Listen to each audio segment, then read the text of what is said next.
හැමෝටම ඉතා සුබ දවසක් ප්‍රාර්ථනා කරනවා. මගේ channel එකට ඉතා ගෞරවයෙන් පිළිගන්නවා ඔයගොල්ලන්ව. ගොඩක් ලොකු වෙළඳපළක් ඒ වගේම ලොකු ව්‍යාපාරික අවස්ථා ප්‍රමාණයක් තියෙන සොයාලකේ අවස්ථාවක් තමයි රබර් සෙරප්පු ඩිසයින් කිරීම කියලා කියන්නේ. රබර් සෙරප්පු ඩිසයින් කිරීමේ විලාසිතාව අපේ රටට ඇවිල්ලා දැන් අවුරුදු 3ක් විතර වගේ තමයි වෙන්නේ.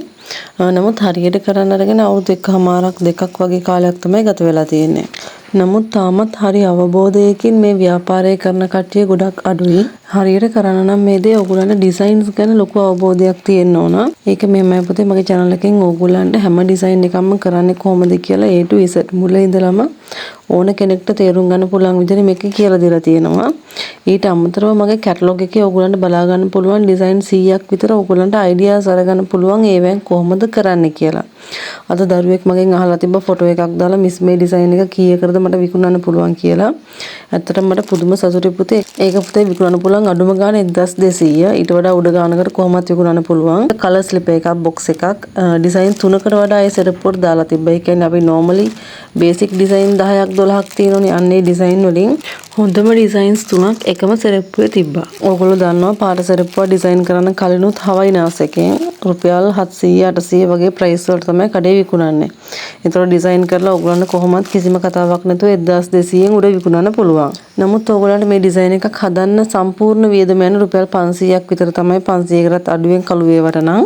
අද ඇත්තටම මම පොඩි වීඩියෝ එකක් තමයි අරන් එන්න හිතුවේ. ඒක නිසා තමුන්ගෙම කියලා ආදායම් මාර්ගයක් හදාගෙන දිනන කැමති හැමෝම මගේ WhatsApp නම්බර් එක තියෙනවා description එකේ තියෙනවා 077 12 711157 මම වීඩියෝ එකෙත් ඒක දාන්නම්. ඒ නම්බර් එකට WhatsApp message එකක් දෙන්න. ඕගොල්ලන්ට කැටලොග් එකයි සම්පූර්ණ විස්තර ටිකයි බලා ගන්න පුළුවන් එතකොට. ඉතින් ඕගොල්ලෝ ඕනම කෙනෙක්ට ගෙදර ඉඳන්ම මේ ව්‍යාපාරය කරන්න පුළුවන්. රුපියල් 1500ක් වගේ මුදලකින් මේ ව්‍යාපාරය ඕගොල්ලන්ට පටන් ගන්න පුළුවන්.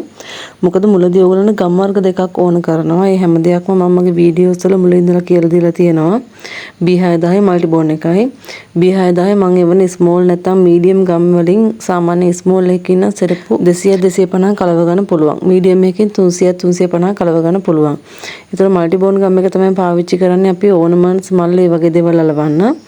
එතකොට ඒකේ සෙරප්පු 50 55 කලව ගන්න පුළුවන්. ඊට අමතරව සෙරප්පු ඩිසයින් කරන්න අවශ්‍ය අනිත් බට් එක තමයි ඒකට අයිති වෙන්නේ. ඉතින් ඕගොල්ලන්ට සොයාලකියාවකින් සාර්ථක වෙන්න අවශ්‍යයි නම් කැමති නම් පොඩියට මේ වගේ දෙකකින් පටන් ගන්න පුළුවන්. මම අද මේ වීඩියෝ එක අරගෙන ආවේ මේ ඩිසයින් එක ගැන ඕගොල්ලන්ට පැහැදිලි කරන්න. අපි වෙනදට පබළු ඩිසයින් වලට කරේ ප්ලාස්ටික් පබළු වලින් තමයි ඩෙකර් කරේ සෙරප්පු. ඊට අමතරව ඕගොල්ලන්ට කලින් වීඩියෝ එකේ පෙන්නලා තියෙන ක්‍රිස්ටල් පබළු පාවිච්චි කරන්න පුළුවන්. මේක විවිධ සයිස් වලින් විවිධ වර්ණ වලින් ඕගොල්ලන්ට ගන්න පුළුවන්. විවිධ ඩිසයින්ස් වලිනුත් ඕගොල්ලන්ට ගන්න පුළුවන්. ඊට අමතරව මම මේ සෙරප්පුවේ දාලා තියෙනවා වගේ පබළු එක ඕගොල්ලන්ට ගන්න පුළුවන්. මේකේ පාට යාමක් කොහෙත්ම වෙන්නේ නැහැ. අපි අවුරුද්දක් සෙරප්පුව දැම්මත් අවුරුද්ද පුරාවටම අලුත් වගේ ඕගොල්ලන්ට සෙරප්පුව දාන්න පුළුවන්. රබර් සෙරප්පු ඩිසයින් කිරීමේ කලාව කාලෙන් කාලයට ඩිසයින්ස් ගොඩක් වෙනස් වෙනවා. ඒ ඩිසයින්ස් වලට අනුරූපව අපි වෙනස් වුණොත් අපිට ලොකු විකුණුම් ප්‍රමාණයකට යන්න පුළුවන්. ඒ හන්ද ඔයගොල්ලොත් මේ විදිහට අලුත් ඩිසයින්ස් try කරන්න. හැමෝටම සුබ දවසක් ප්‍රාර්ථනා කරනවා. ආයෙත් ඉක්මනින්ම මේ වගේ වීඩියෝ එකකින් හම්බ වෙමු.